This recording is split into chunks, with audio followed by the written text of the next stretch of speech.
Скопје се мобилизира по страшната трагедија која се случи рано утринава во Кочани, кога во дискотека животот го загубија најмалку 59 лица. Граѓаните се солидаризираат со катастрофата, а на социјалните мрежи се појавија повеќе објави во кои семејства, но и објекти кои имаат сместувачки капацитети, нудат сместување за најблиските на настраданите кои се згрижени во болниците. Сите оние семејства кои што имаат потреба од домување привремено за да останат овде во Скопје со своите најблиски може да се обратат на тимовите на Црвениот крст кои што се распоредени тука пред болницата 8 септември, градската болница пред ургентниот центар во комплекс клиники во Скопје, за да добијат по конкретни информации каде би можеле да се обратат за да дојдат до одредени сместувања. Градоначалникот на општина Газибава Бован Стевковски објави дека студентскиот дом Томе Стефановски Сеник и интернатот Партенија Зографски се на располагање за помош. Во координација со општина Газибава, по насока на градоначалникот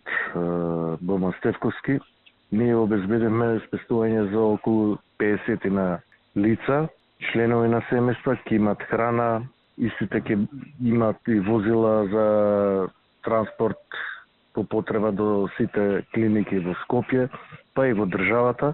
Медицинска помош, све што е потребно за колку толку да можеме да помогнеме на родителите и семејствата што се во болниците низ Скопје и во Македонија.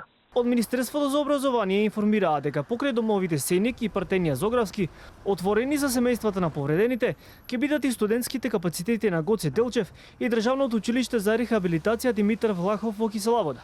Исто така, градоначалникот на општина Центар Горан Герасимовски соопшти дека семејствата и блиските на повредените можат бесплатно да се сместат во скопските хотели. Помош понудија и од првата детска амбасада во Светот Меѓаш. Оттаму информираа дека отвориле 6 дополнителни телефони за психолошка прва помош за децата и нивните семејства.